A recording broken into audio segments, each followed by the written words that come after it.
طيب هو ايه اللي يحصل لو انا ما تقبلتش الخساره؟ هبتدي اخش صفقات ورا بعض بدون ما الصفقات دي تكون محسوبه، بدون ما يكون ليها عقود مناسبه، بدون ما تكون ملتزمه بالموديل بتاعي، وبالتالي يليها سلسله من الخسائر. سلسله من الخسائر معناها انا ما بعرفش اتداول، معناها ان انا فقدت الثقه في نفسي، معناها ان انا فقدت الثقه في الماركت. لاحظ السلسله او اللوب اللي انت ماشي فيها بتكون ماشيه ازاي. دلوقتي انا عندي مشكله كبيره جدا، انا عندي سيت اب انا واثق فيه لنسبه نجاح عاليه، عملت عليه باك تيست كتير، لكن بعاني من مشكله ان انا طول ما انا موجود قدام الماركت الحقيقي دايما بواجه مشكله في التنفيذ، دايما بكسر القواعد بتاعه الموديل بتاعي. طبعا ده سؤال بيجي لي بشكل متكرر، ناس كتير بتحاول تبدا ودايما بتواجه المشكله دي. طيب خليني اتكلم بالتفصيل. عشان تبتدي تواجه المشكله دي لازم تفهم انت بتعمل ده ليه. ليه انا بيحصل معايا الجزء ده خصوصا وانا قدام الماركت لايف؟ بكل بساطه جسمك بيتعامل مع حاله عدم اليقين ان هي حاله تهديد للجسم، ان دي حاله خطر، ان دي حاله بيكون ليها نتيجه، النتيجه دي يا اما هتكون صح يا اما هتكون غلط، كانك موجود بالظبط في امتحان. ده بالظبط اللي بيعمله جسمك وبيبعت بيه اشارات للمخ، والمخ بيبتدي يترجم ده على هيئه افعال، على هيئه تدخلات سريعه، على هيئه قرارات سريعه. ليه انا اصلا بيحصل معايا المشكله دي؟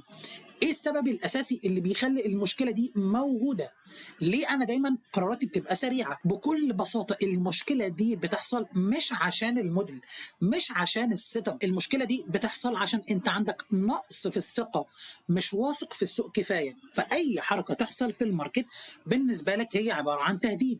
وليكن الموديل بتاعك هو ايه؟ مثلا انت بتستنى ليكويديتي سويب، تستنى فير فاليو ده بتتكون، تدخل لونج او تدخل شورت وات ايفر ايه هي التريد، استهدافا للاوبوزنج ليكويديتي وات ايفر ايه هو الموديل. المشكله هنا مش في الموديل، المشكله هنا منك انت مش واثق في الحركه، انت خايف الماركت يتحرك من غيرك.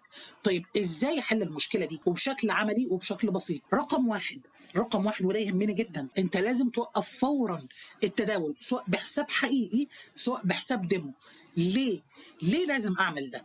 لان انت لو حطيت نفسك في حته ان انا هتداول حتى لو بحساب ديمو، انت بتقول لجسمك ايه؟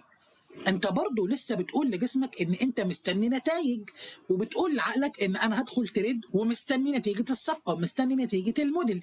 فدايما هتحط جسمك تحت مرحله ان هو اندر بريشر، انا عايز نتيجه كويسه، انا عايز السعر يوصل للهدف، انا عايز احقق ارباح. وده شيء في الحقيقه غلط جدا، غلط جدا. عشان تيجي تتغلب على المشكله دي لازم توقف تداول على حساب ديمو، لازم توقف تداول على حساب حقيقي، وتبتدي فقط انك تقعد قدام الماركت وتراقب حركه السوق، تفهم السوق هيتحرك ليه، هيتحرك امتى، هيتحرك ازاي، وتحط الليفلز بتاعتك على الشارت وتبتدي تراقب ده بدون ما تحط على نفسك لود، بدون ما تحط على نفسك ضغط، بدون ما تجبر نفسك انك تكون صح، بدون ما تجبر نفسك انك تكون غلط.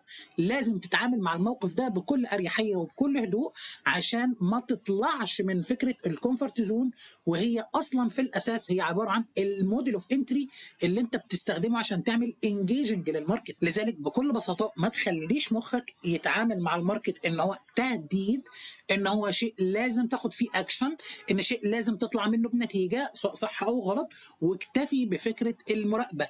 ليه فكره المراقبه؟ لان فكره المراقبه بكل بساطه هي اللي هتبني لك الثقه، والثقه هنا منقسمه لحاجتين. الثقه دي هتكون ثقه في نفسك، الثقه الثانيه هتكون في الماركت. ولو انت عرفت ترجع الثقه في نفسك وترجع ثقتك في الماركت، بالتالي انت حليت اكبر مشكله وهي مشكله تهديد الثقه. لان اغلب المتداولين دايما لما بيقعوا في حته الخسائر المتتاليه هو بيبقى عنده ايجو، وهي فكره ان انا لو شخص مثلا عندي 3 4 5 صفقات ورا بعض كلهم صح، الصفقه رقم 6 لو جاتت غلط الايجو بتاعه بيبتدي يعلى.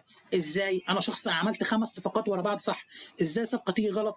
طيب خلاص هخش صفقه بنص العقد واشوف الماركت هيقول لي ايه، يلاقي السعر ضرب له ستوب. لاحظ البيهيفير هنا اتحول لايه؟ البيهيفير اتحول من موديل انت بتستخدمه عشان تعمل انجيج للماركت لشيء انت بتعمله عشان تعوض خساره.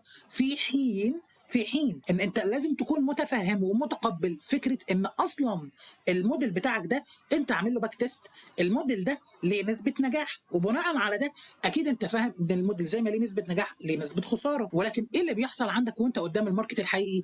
دايما بتحاول تثبت وجهه نظرك ان انت دايما صح، ان انت مش بتغلط، وان المشكله دايما في السوق، في حين ان المشكله كلها هتكون من عندك بسبب عدم التزامك بفكره الموديل، بعدم فكره تقبلك للخساره. طيب هو ايه اللي يحصل لو انا ما تقبلتش الخساره؟